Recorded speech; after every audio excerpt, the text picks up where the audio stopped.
Bismillahirrahmanirrahim. Assalamualaikum warahmatullahi wabarakatuh. Innal hamdalillah nahmaduhu wa nasta'inuhu wa nastaghfiruh wa natubu ilayhi wa na'udzu billahi min shururi anfusina wa min sayyiati a'malina. Man yahdihillahu fala mudilla lahu wa man yudlil fala hadiya lahu. وأشهد أن لا إله إلا الله وحده لا شريك له وأشهد أن محمدا عبده ورسوله صلوات ربه وسلامه عليه وعلى آله وصحبه أجمعين أما بعد معاشر المسلمين والmuslimat أعزني الله وإياكم. Alhamdulillah, kita selalu bersyukur kepada Allah, mengagungkan namanya, memuji Allah Subhanahu wa taala karena nikmat-nikmat yang telah Allah berikan kepada kita semuanya, dan yang paling besar adalah nikmat hidayah untuk memeluk agama Islam, satu-satunya agama yang diridhai oleh Allah Subhanahu wa taala. Tidak ada agama di muka bumi ini pun yang diridhai oleh Allah kecuali agama Islam. Inna ad-dina 'indallahil Islam. Sesungguhnya agama yang diridhai di sisi Allah hanyalah agama Islam. Siapapun yang mencari selain Islam sebagai agamanya, niscaya tidak akan pernah diterima sedikit pun darinya. Kata Allah Subhanahu wa taala, barang siapa yang mencari selain Islam sebagai agamanya, wa may yabtaghi ghairal islami dina fala yuqbala minhu wa huwa fil akhirati minal khasirin.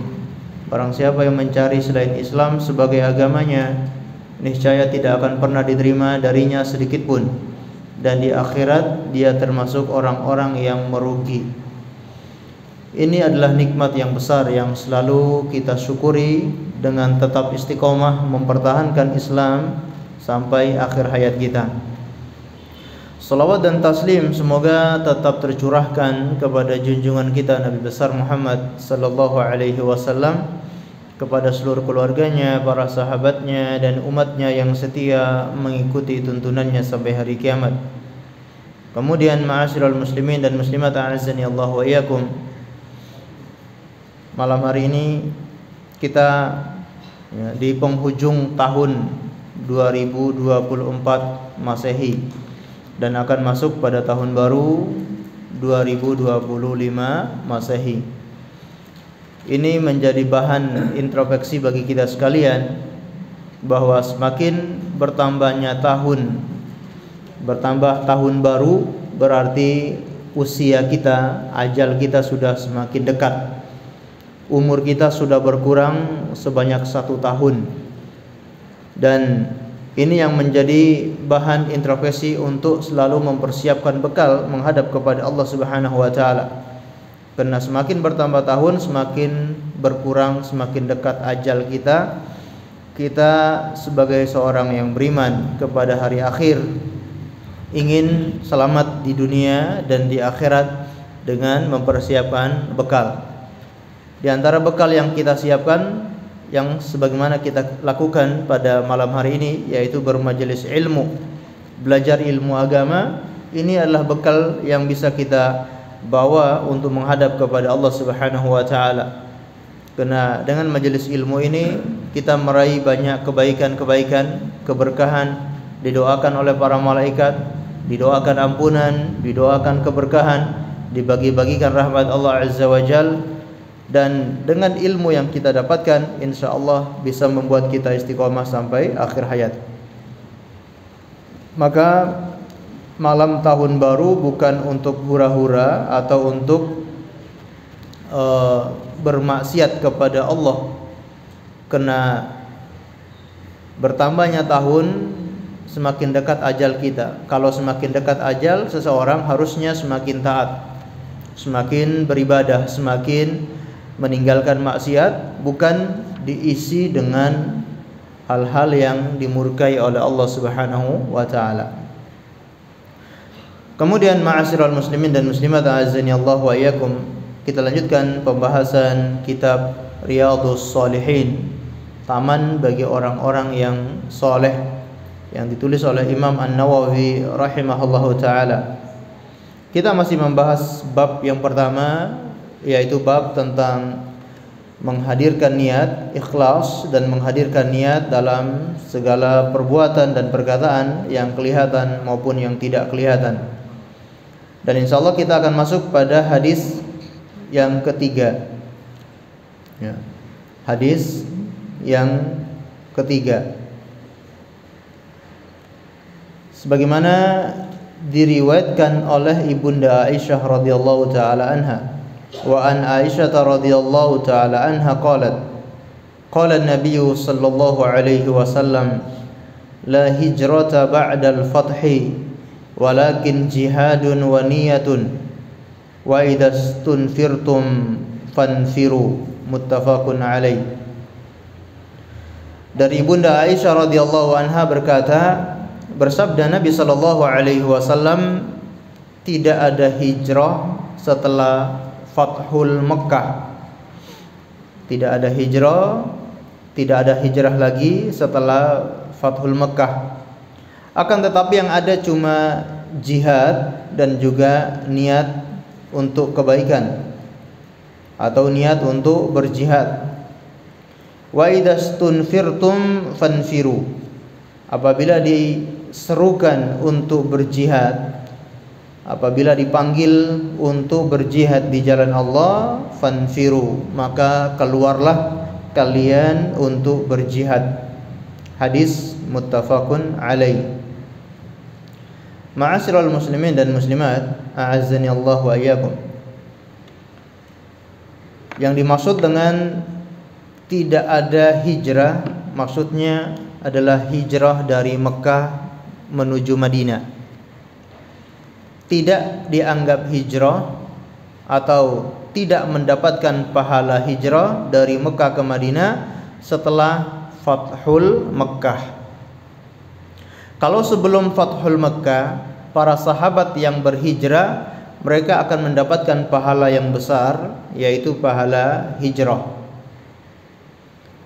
yang mana mereka dikategorikan dengan al-muhajirin, orang-orang yang berhijrah. Dan orang-orang yang menyambut mereka di Madinah dinamakan al-ansor, para penolong, penolong bagi orang-orang yang hijrah.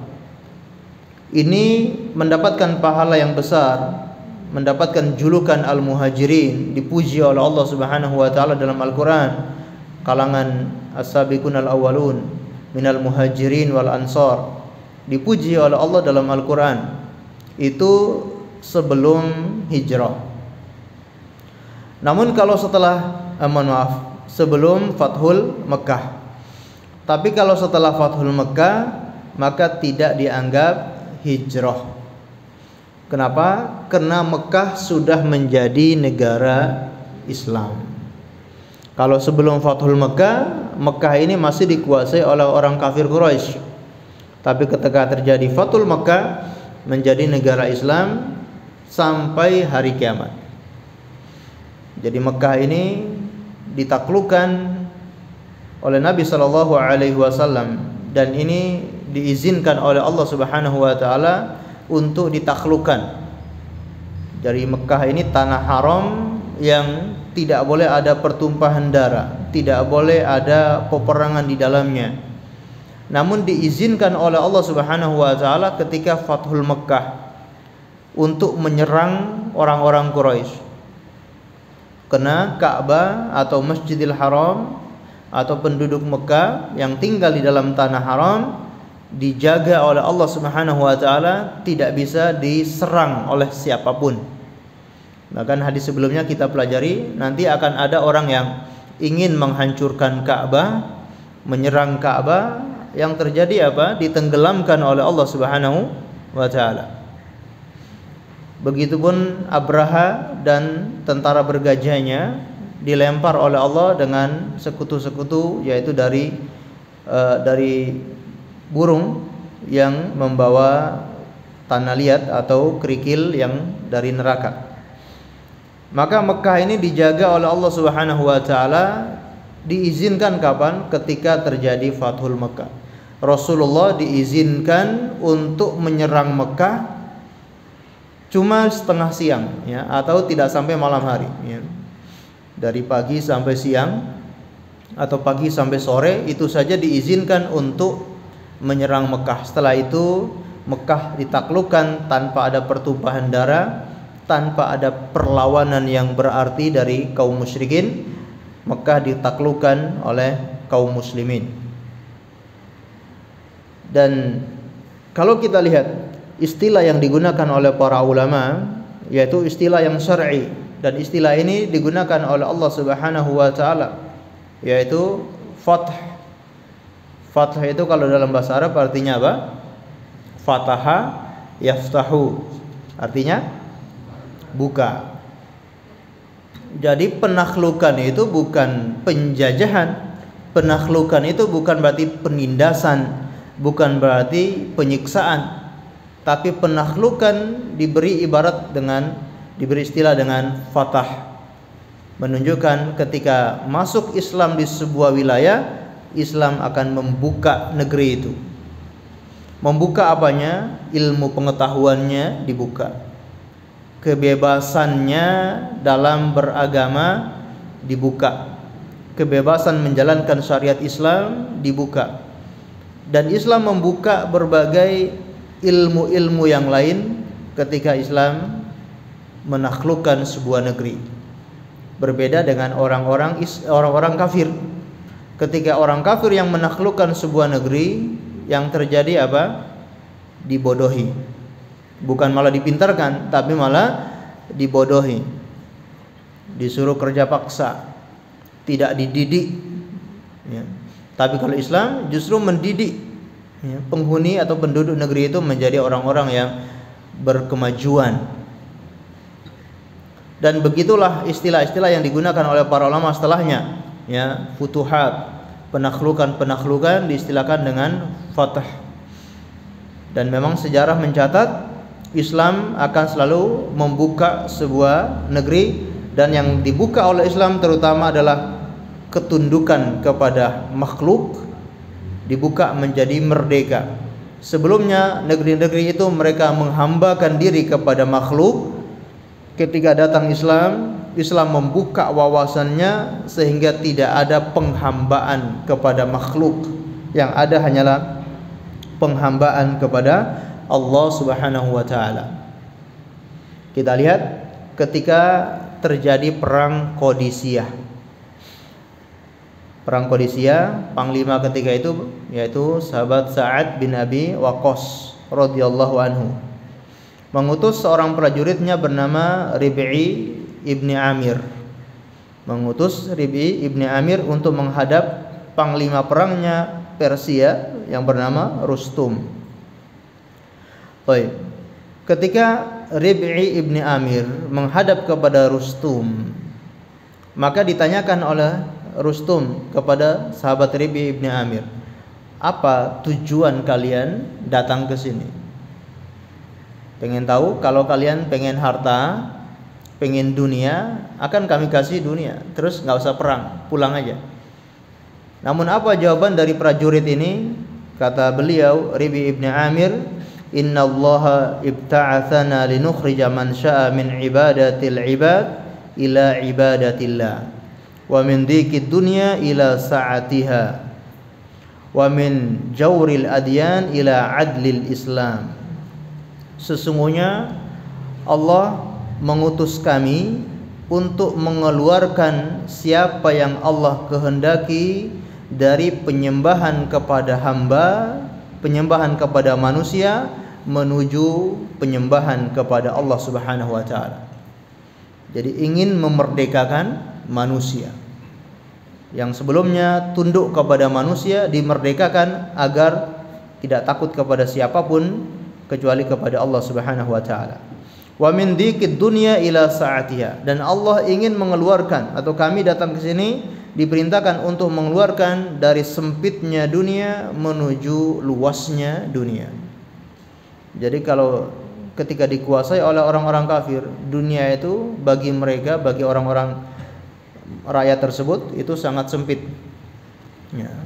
Sempit peraturannya, sempit ilmu pengetahuannya ya, tidak berkembang. Tapi begitu datang Islam, Islam mengembangkan itu semuanya. Baik, ma'asyiral muslimin dan muslimat, a'azzani Allah wa iyyakum. Ini istilah fath, ya, yaitu Islam datang membuka Mekah. Kemudian kata Rasulullah SAW, la hijrata ba'dal fathi, tidak ada hijrah setelah Fathul Mekah, walakin jihadun wa niyah, akan tetapi yang ada adalah jihad dan niat. Baik, jihad kalau pengertiannya yang disebutkan oleh para ulama adalah memberikan seluruh kemampuan untuk memerangi musuh, memberikan seluruh kemampuan untuk memerangi musuh. Itu makna jihad. Dan jihad ini tentunya ada 4 tingkatan sebagaimana disebutkan oleh Imam Ibnu Qayyim Al-Jauziyah dalam kitabnya Zadul Ma'ad. Jihad memiliki 4 tingkatan. Tingkatan yang pertama, jihadun nafs, jihad melawan nafsu atau jihad melawan diri sendiri. Diri sendiri ini perlu ditaklukkan, perlu disetir. Kalau tidak bisa ditaklukkan, maka jiwa ini akan mengajak kepada keburukan. Innan nafsa la'ammaratun bisu. Sesungguhnya jiwa itu akan mengantarkan kepada keburukan. Maka perlu untuk ditaklukkan. Kalau siapa yang terus mengikuti nafsunya, mengikuti hawa nafsunya, maka bagaikan bayi yang tidak disapih. Ya, sesungguhnya nafsu itu bagaikan bayi. Kalau tidak disapih, dibiarkan terus menyusu, maka dia akan terus menyusu sampai dewasa. Tapi kalau disapih, maka dia akan berhenti. Dan ketika menyapi bayi itu rewel atau tidak? Pasti rewel. Nafsu itu akan rewel ketika dibatasi hal-hal yang disukai oleh nafsu. Namun kalau kita berhasil membatasi nafsu itu dari hal-hal yang disukai oleh nafsu, insya Allah kita bisa menaklukkannya. Tapi kalau kita tidak berusaha membatasi, tidak berusaha mengekang, maka yang terjadi kita dikalahkan oleh nafsu. Jadi hanya mengikuti hawa nafsu. Dan di antara cara untuk menjihad, untuk melawan nafsu atau berjihad bagi diri sendiri, yaitu berjihad untuk menuntut ilmu. Jihad untuk menuntut ilmu ini termasuk jihadun nafs. Berjihad diri sendiri, berjihad melawan diri sendiri, yaitu berjihad untuk menuntut ilmu. Dalam kesempatan yang lain, Imam Ibnu Qayyim juga mengatakan jihad itu ada 4.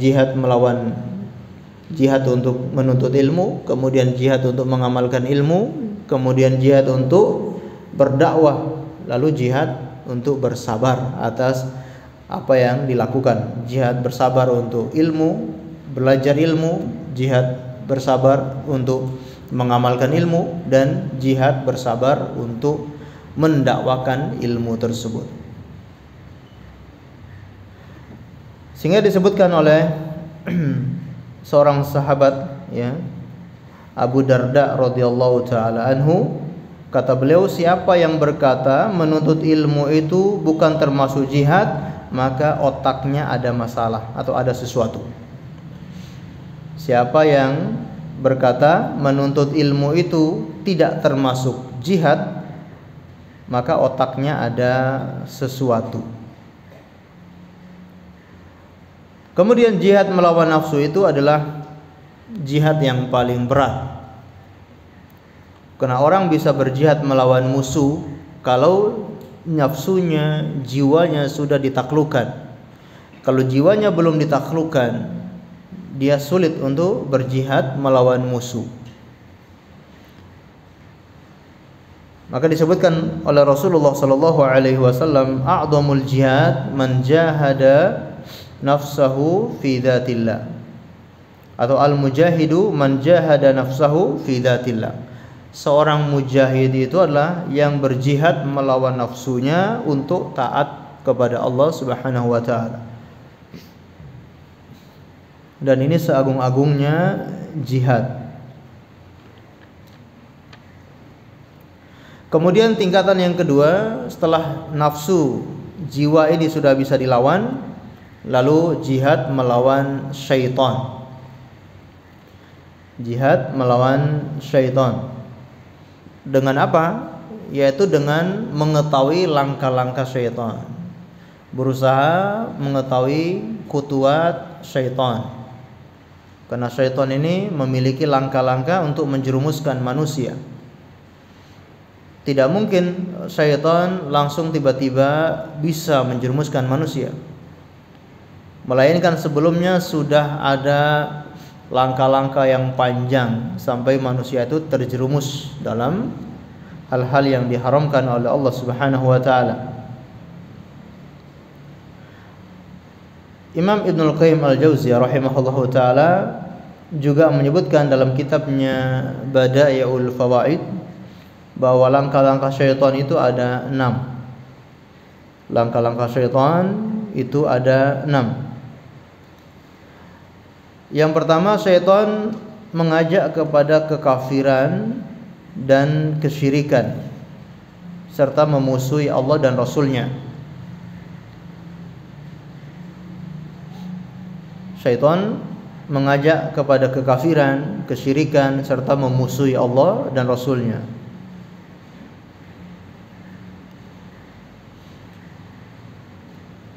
Kalau langkah ini tidak berhasil, maka syaitan lanjut pada langkah berikutnya, yaitu mengajak manusia melakukan amalan yang tidak ada tuntunannya. Kalau berbuat syirik tidak bisa digoyahkan, tidak bisa mengajak manusia untuk berbuat syirik, berusaha untuk memalingkan dari tuntunan Rasulullah SAW, melakukan amalan-amalan bid'ah.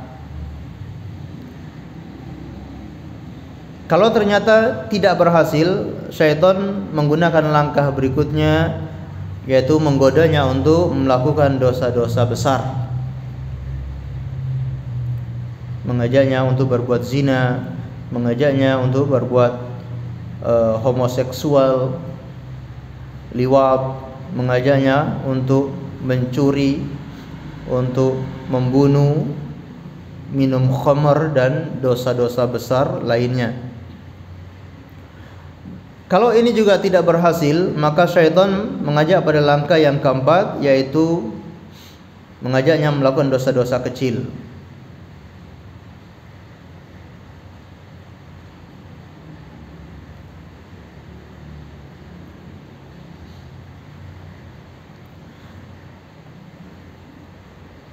Kalau dosa kecil ternyata tidak berhasil, syaitan mengajaknya untuk disibukkan dengan perkara-perkara mubah. Disibukkan dengan perkara-perkara mubah yang tidak ada pahala di dalamnya. Melakukan perkara-perkara mubah, ya, apakah tidur? Tidur itu mubah. Ya. Disibukkan untuk tidur, disibukkan untuk makan, disibukkan untuk ngobrol. Ya, bisa jadi dengan itu menyibukkan dia lupa untuk melakukan ibadah-ibadah, lupa untuk berzikir, keasikan ngobrol, lupa untuk sholat duha. Mungkin awalnya niat, ya, jam sekian saya mau sholat duha, tapi keasikan ngobrol, akhirnya bablas tiba-tiba sudah azan duhur. Ya, dan begitulah syaitan memalingkan dari perkara yang mubah, atau menyibukkan dengan perkara-perkara yang mubah. Kalau perkara mubah juga tidak berhasil, ternyata dia orang yang istiqomah, dia orang yang sangat antusias untuk kebaikan-kebaikan, tidak terlalu sibuk dengan perkara-perkara mubah, maka syaitan menggunakan langkah berikutnya, yaitu disibukkan dengan amalan-amalan yang kurang afdol.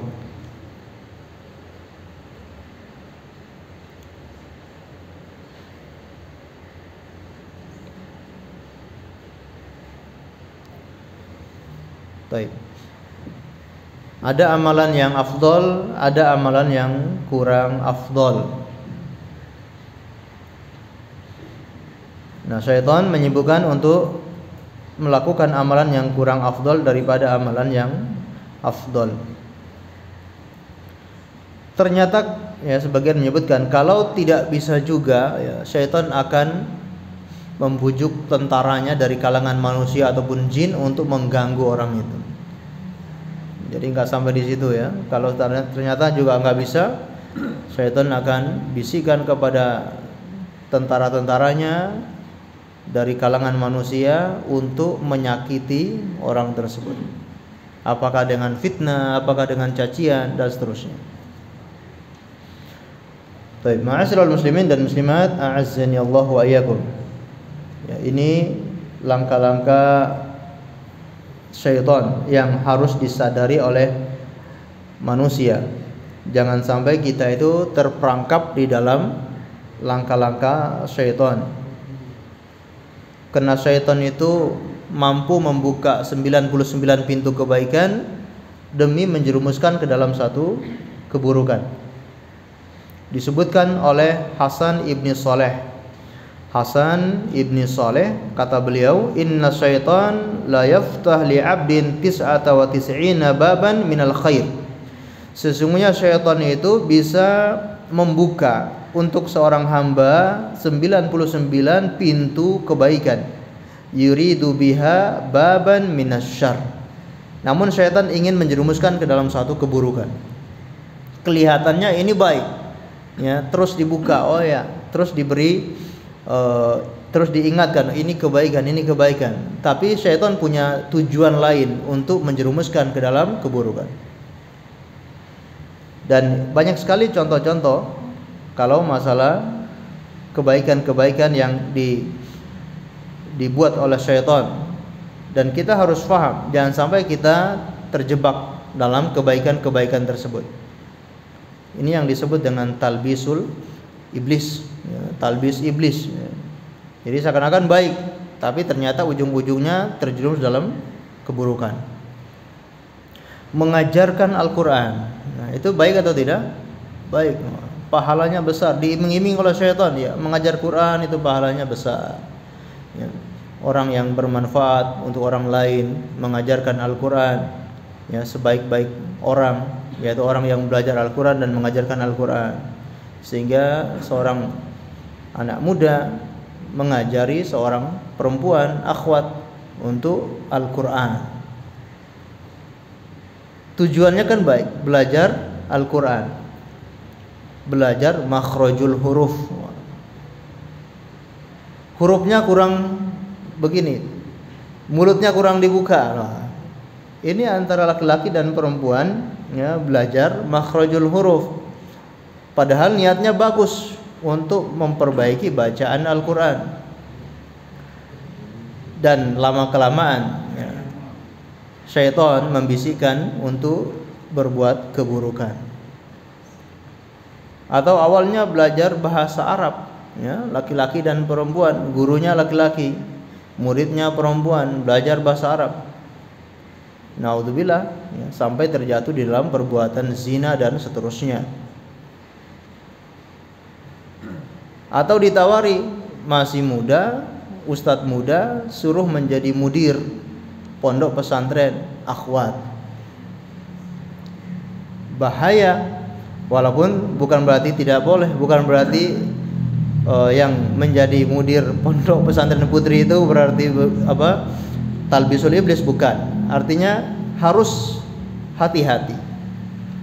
Betapa banyak, ya, para pimpinan pondok pesantren putri, apalagi yang pondoknya tergolong bebas. Bebas itu maksudnya interaksi antara para ustadz dengan santriwati itu bebas. Akhirnya terjerumus dalam perbuatan-perbuatan yang haram, pencabulan dan seterusnya. Nah, ini awalnya kan baik, mengajarkan ilmu agama, mendidik agar menjadi santri yang baik, menjadi penerus yang baik. Tapi itulah syaitan, ya. Maka seorang harus pandai melihat langkah-langkah syaitan. Kalau dia merasakan di situ sesuatu yang tidak baik, maka dia harus memutus langkah-langkah syaitan itu agar tidak terjerumus dalam perbuatan dosa. Kemudian jihad melawan orang-orang kafir.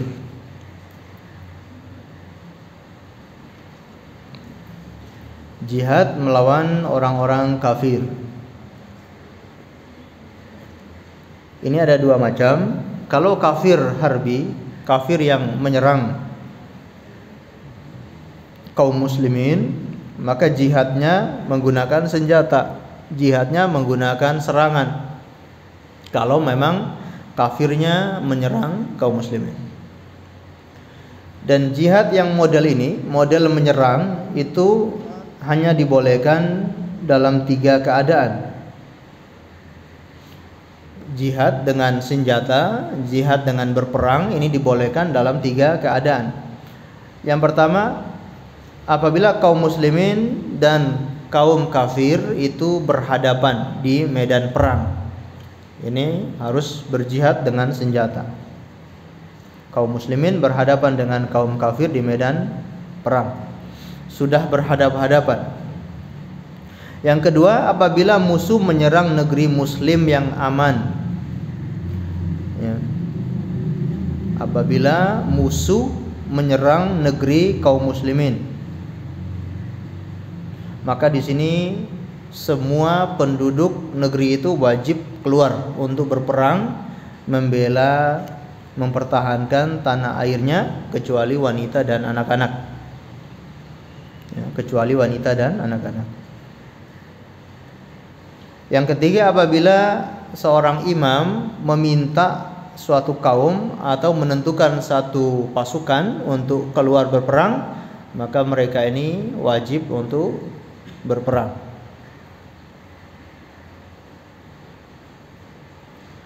Baik. Ini model yang pertama, yaitu berjihad dengan berperang. Adapun model yang kedua, yaitu berjihad kepada orang kafir yang bukan memerangi kaum muslimin. Apakah kafir dhimmi, apakah kafir muahad, ataupun kafir musta'man. Ini jihadnya dengan mendakwai. Jadi jihad kepada orang kafir tidak hanya dengan berperang, tapi dengan mendakwai, mengenalkan Islam kepada mereka.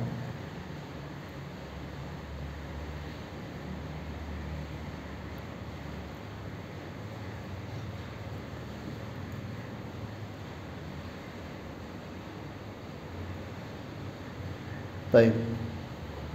Kemudian kata Imam Ibnul Qayyim, baru jihad yang keempat, yaitu jihad melawan orang-orang munafik. Jihad melawan orang-orang munafik.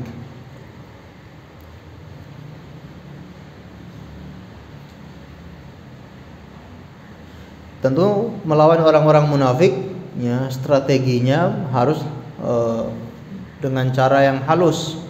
Ya, kalau jihad melawan orang-orang munafik ternyata strateginya kurang bagus, yaitu justru berbahaya bagi kaum muslimin. Karena orang-orang munafik ini menampakkan dirinya Islam, casingnya Islam. Ketika ada kaum muslimin yang menyerang orang-orang munafik, yang terjadi media-media kafir mulai menyebutkan tuduhan ini muslim menyerang saudaranya sendiri. Jadi harus pakai strategi yang terbaik sehingga tidak dimanipulasi oleh orang-orang kafir.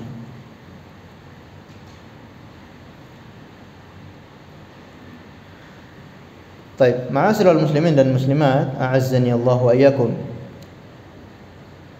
Kemudian di sini kata Rasulullah SAW, wa idastunfirtum fanfiru.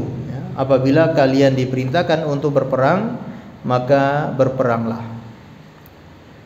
Ya, termasuk kalau memang diwajibkan untuk militer. Ya, kalau wajib militer, maka tiap-tiap kaum muslimin yang sudah balik untuk mengikuti wajib militer tersebut. Baik, di sini ada beberapa faedah dari hadis yang kita baca ini. Di antara faedah yang pertama, idza saratil baladu darul Islam lam tajibul hijratu minha ila ghairiha. Apabila negeri itu sudah menjadi negeri Islam, maka tidak wajib berhijrah darinya.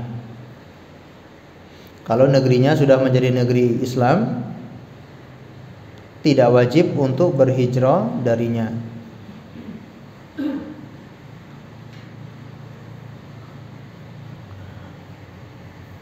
Baik. Dari mana kita bisa tahu kalau negeri itu adalah negeri Islam? Apa syaratnya agar negeri itu dikatakan negeri Islam? Allah alam bisawab, disebutkan oleh sebagian ulama, syaratnya ada dua. Yang pertama, kalau negeri itu dikendalikan oleh kaum muslimin. Ini syarat yang pertama. Apabila negeri itu dikendalikan oleh kaum muslimin, alias mayoritas penduduknya adalah kaum muslimin dan yang mengendalikan negeri itu adalah kaum muslimin, termasuk pemimpin-pemimpinnya mereka adalah dari kalangan kaum muslimin, maka ini bisa dikatakan negeri Islam. Kemudian syarat yang kedua, tampak padanya syiar-syiar Islam. Tampak pada negeri itu syiar-syiar Islam, yaitu seperti sholat Jumat, sholat berjamaah, mengumandangkan azan, memakai hijab bagi wanita muslimah, dan syiar-syiar Islam yang lainnya. Kalau sudah tampak pada negeri itu bisa dikatakan negeri Islam.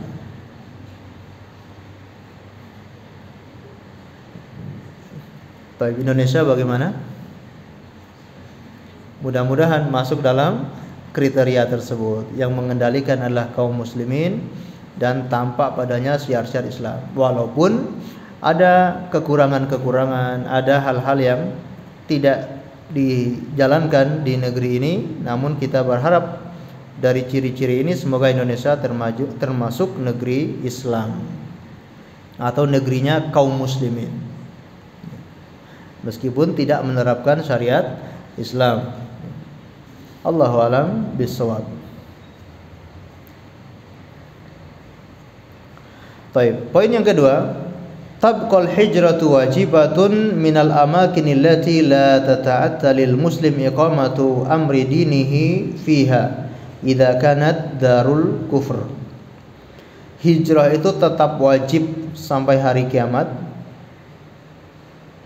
dari tempat-tempat yang seorang muslim tidak bisa menegakkan perkara agamanya, kalau itu adalah negeri kafir.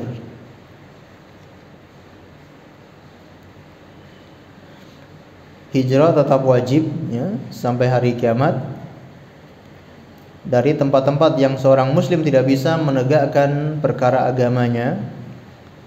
Pakai hijab dilarang, mengumandangkan azan itu dilarang, mengumandangkan azan dengan speaker ya, itu dilarang, ataupun syiar-syiar Islam yang lainnya dilarang di negeri tersebut. Kalau seperti ini wajib ya untuk berhijrah dari negeri tersebut.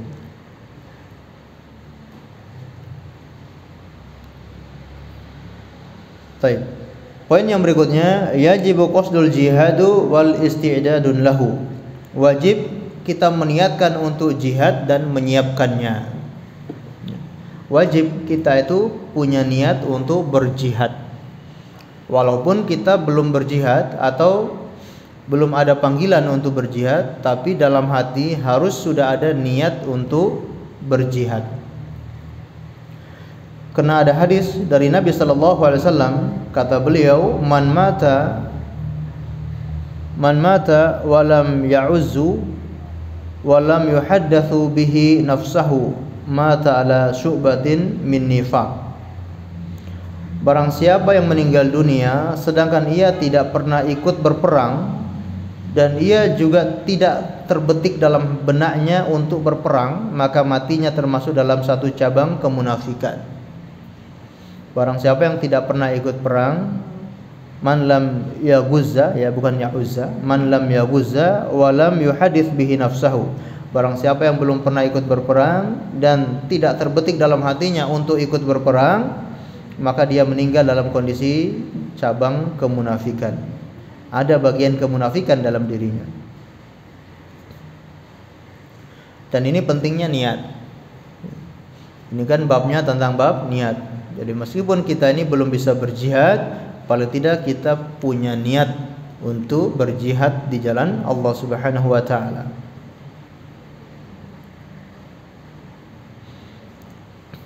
Kemudian menyiapkan diri untuk berjihad, menyiapkan kekuatannya, menyiapkan pasukannya, dan ini harus disiapkan. Tidak mungkin ada pasukan-pasukan yang hebat, tidak mungkin ada prajurit-prajurit yang tangguh kalau tidak disiapkan. Dan Rasulullah SAW sangat memperhitungkan untuk berjihad, memperhitungkan kekuatannya, memperhitungkan jumlahnya. Ya, itu selalu diperhitungkan dalam berjihad oleh baginda Rasul sallallahu alaihi wasallam. Makanya Allah Subhanahu wa taala menganjurkan kaum muslimin untuk mempersiapkan kekuatan, yaitu dengan panah.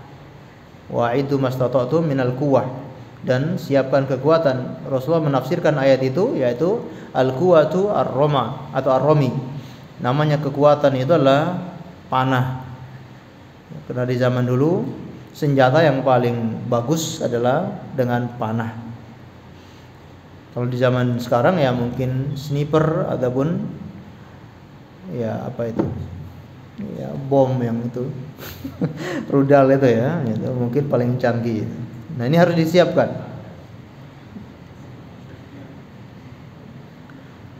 Baik. Kemudian poin berikutnya, wa ayyal biya da'iyal jihad idza da'ahu. Dan wajib menyeru atau wajib menerima atau wajib memenuhi panggilan jihad apabila dipanggil. Kalau seorang pemimpin sudah memanggil untuk berjihad, maka wajib untuk berjihad. Ini yang tadi disebutkan oleh Rasulullah SAW, idastunfirtum fanfiru. Apabila disuruh untuk berjihad, maka berjihadlah. Walaupun kita dilarang untuk meminta-minta jihad. Jadi Rasulullah melarang la tatamannau liqa'al adu. Jangan kalian pernah bercita-cita untuk menghadapi musuh. Kalau dalam kondisi yang aman, dalam kondisi yang tidak ada perang, kita dilarang untuk berharap, bercita-cita agar ketemu musuh. Ya. Artinya jangan kita berdoa kepada Allah, ya Allah datangkan musuh ya Allah. Nah, ini nggak boleh. Wah, ini doanya malah datangkan musuh. Doa yang baik-baik, ya Allah beri keamanan, beri ketentraman, bikin musuh takut dengan kami. Jangan berdoa datangkan musuh. Nah, tidak boleh berangan-angan datangnya musuh. Namun ketika musuh sudah datang, fasbitu wasbiru. Apabila musuh sudah di hadapan kalian, tidak boleh kabur. Harus sabar dan terus bertahan. Nah, ini perintah dari Rasulullah SAW agar tetap bertahan kalau memang sudah berhadapan dengan musuh. Kemudian poin berikutnya, idza lam takun al-hijratu wajibatun min baladi islami ila baladin islami akhar, fatarku biladul islam ila biladil kufri lil istaitan hubban fiha wa mujawaratun li ahliha amrun mahdurun syar'an. Apabila kita tidak boleh berhijrah dari negeri Islam ke negeri Islam yang lain, ini tidak ada hijrah dari Mekah ke Madinah, karena Madinah negeri Islam, Mekah juga negeri Islam. Kita dilarang berhijrah dari negeri Islam ke negeri Islam yang lain. Atau bukan perkara yang wajib berhijrah dari negeri Islam ke negeri Islam yang lain. Maka kata pensyarah hadis ini, meninggalkan negeri Islam untuk tinggal di negeri kafir itu perkara yang haram, perkara yang dilarang secara syar'i. meninggalkan negeri Islam untuk pergi ke negeri Islam yang lain saja itu tidak dianjurkan. Apalagi meninggalkan negeri Islam untuk tinggal di negeri kafir, tinggal bersama orang-orang kafir, ini dilarang secara syar'i. Wa huwa mimma ibtuliya bihil muslimuna fi hadzal asri wa khassatun naqala ru'usu amwalihim wa hijratun mufakrihim. Itu yang ditimpa kaum muslimin atau kaum muslimin tertimpa di zaman sekarang ini. Kaum muslimin banyak yang memilih tinggal di negeri kafir daripada negeri Islam, bahkan memindahkan harta benda mereka, seluruh harta mereka tinggal di negeri kafir. Ini sangat disayangkan. Atau ada sebagian kaum muslimin yang berwisata ke negeri-negeri kafir. Ini juga perkara yang diharamkan. Kalau tidak ada kepentingan, tidak ada hal-hal yang darurat untuk pergi ke negeri kafir, untuk apa kita harus pergi ke negeri kafir? Kecuali ada penelitian, kecuali ada kuliah, ada pelajaran, ada ilmu yang harus diambil di negeri kafir tersebut, atau mungkin karena sakit harus berobat ke negeri kafir. Ini ada uzur. Tapi kalau tanpa ada uzur, kita dilarang untuk pergi ke negeri kafir, apalagi hanya sekedar as-siyahah, untuk jalan-jalan. Baik, Allahu a'lam bishawab. Kita dengarkan azan terlebih dahulu.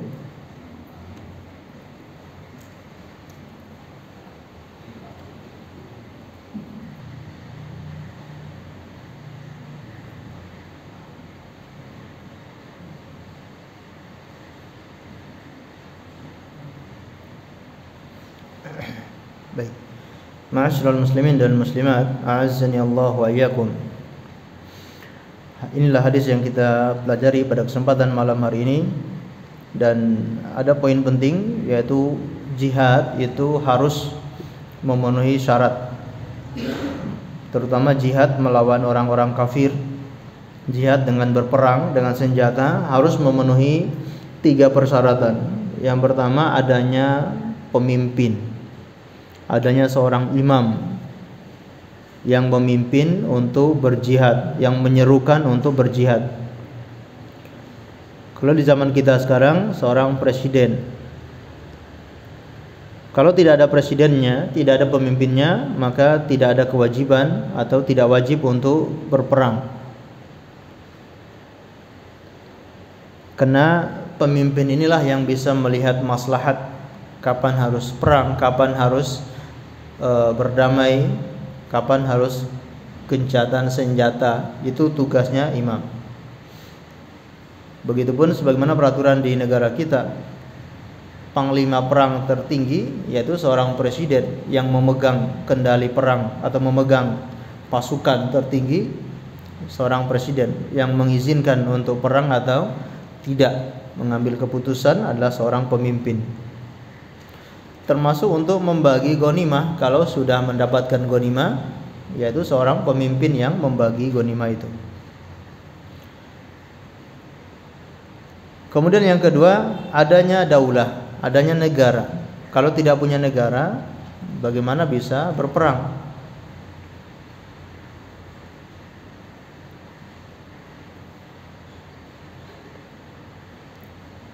Yang ketiga, adanya bendera, royan atau royah, royah ya, royah, bendera untuk berjihad, untuk berperang. Kalau tidak ada persyarat ini, maka tidak boleh seorang itu berjihad. Misalkan ada sebagian kaum muslimin yang menyatakan dirinya berjihad, apalagi sampai bom bunuh diri, naudzubillah min dzalik. Ini semua bukanlah termasuk jihad, bukan juga termasuk ajaran dari Islam. Ini hanyalah mengikuti hawa nafsu, hanya bermodalkan semangat tanpa ilmu. Tidak punya negara, tidak punya pemimpin, imamnya pun hanya di kalangan mereka. Mungkin mereka membaiat kepada imam tertentu, lalu imamnya itu menyerukan untuk perang. Ini tidak sah. Imam ini imam yang resmi, imam yang diakui. Kalau di negara berarti seorang presiden, itulah imamnya. Baik. Maka seorang muslim selalu hati-hati dengan pemikiran-pemikiran jihad yang tidak berlandaskan ilmu, yang tidak sesuai dengan aturan-aturan Islam. Selalu waspada, karena pemikiran-pemikiran tentang jihad yang menyimpang ini selalu ada, bahkan memang diciptakan oleh musuh-musuh Islam. Bukan karena hanya ada saja, tapi memang diciptakan, dibuat-buat oleh musuh-musuh Islam untuk memecah belah kaum muslimin. Maka harus waspada. Allahu a'lam bishawab. Barangkali cukup sekian yang bisa kita sampaikan pada kesempatan malam hari ini. Hanya satu hadis yang bisa kita pelajari, semoga bermanfaat untuk kita semuanya. Sebelum kita akhiri, mungkin ada yang ditanyakan. Tadi disebutkan tingkatan jihad yang kedua yaitu jihad melawan syaitan. Dan syaitan itu memiliki langkah yaitu mengajak manusia dalam syirik dan bid'ah. Bagaimana bentuknya jihad melawan syaitan yang mengajak manusia kepada syirik dan bid'ah? Jihad melawan syaitan yang menyeru kepada kesyirikan dan kebid'ahan. Nah, jadi di antara langkah-langkah syaitan adalah menjerumuskan manusia yang paling terbesar adalah ke dalam kesyirikan. Sebagaimana yang kita sebutkan di awal tadi, langkah-langkahnya itu kan ada 6. Yang pertama adalah menyeru kepada kesyirikan, kekufuran, memusuhi Allah dan Rasulnya. Itu yang paling dia serukan. Nah, bagaimana kita bisa membendung langkah-langkah syaitan itu? Tentunya setiap muslim, setiap individu muslim harus memiliki ilmu agama. Maka tadi kita katakan jihad nafs, jihad diri itu harus bekali diri dengan ilmu agama. Dengan ilmu itulah bisa membentengi dari godaan syaitan yang mengajak kepada kesyirikan.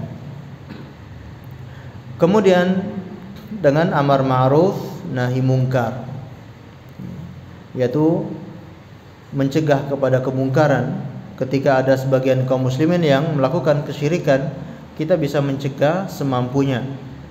Kalau dia punya kekuasaan, dia bisa mencegahnya dengan menghilangkan tempat-tempat kesyirikan tersebut.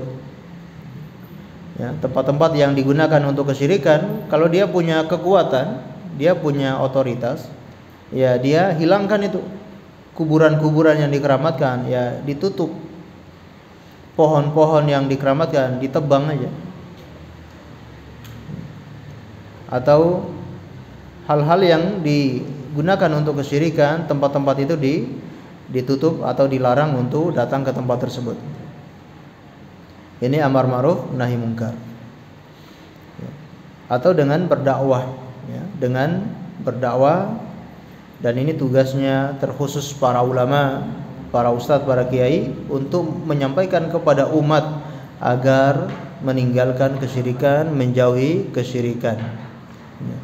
Ini tugas, ya, termasuk juga lembaga-lembaga pendidikan. Jadikan pelajaran wajib itu pelajaran tauhid dan kesyirikan, ya, di kampus-kampus, ya, jadikan pelajaran wajib itu tentang tauhid. Jangan cuma pelajaran bahasa Inggris itu buat pelajaran wajib. Pelajaran matematika, pelajaran wajib. Nah, sedangkan pelajaran tauhidnya tidak digunakan jadi pelajaran wajib. Tauhidnya campur jadi satu, yaitu pelajaran agama. Ada akidah, ada akhlak, ada fikih, campur jadi satu, dan porsinya 1 minggu 1 jam. Gimana bisa menyelamatkan umat dari kesyirikannya? Alhamdulillah, sekolah-sekolah Islam, pondok-pondok pesantren, ya, membendung itu semua dengan memberi porsi yang banyak untuk pelajaran-pelajaran akidah, ilmu-ilmu agama. Ya, ini sangat bagus untuk membendung kesyirikan di masyarakat. Termasuk lembaga-lembaga sosial, ya, yayasan, termasuk masjid. Nah, ini ta'mirnya juga bagaimana berusaha untuk pelajaran tauhid, pelajaran kesyirikan itu terus disampaikan kepada umat. Ya, membuat pelajaran-pelajaran yang disampaikan, dikaji di masjid-masjid, di musola-musola atau lembaga-lembaga pengkajian Islam, itu pelajaran-pelajaran akidah. Ya, ini semua untuk bisa mencegah terjadinya kesyirikan di masyarakat. Allahu a'lam bishawab. Mungkin itu ya. Ada yang lain? Baik, sampun kita akhiri dengan membaca doa kafaratul majlis. Subhanakallahumma bihamdika asyhadu an la ilaha illa anta astaghfiruka wa atubu ilaik. Wa sallallahu ala nabiyyina Muhammad wa ala alihi wasallam. Terima kasih atas segala perhatiannya. Mohon maaf atas segala kekurangannya. Assalamualaikum warahmatullahi wabarakatuh.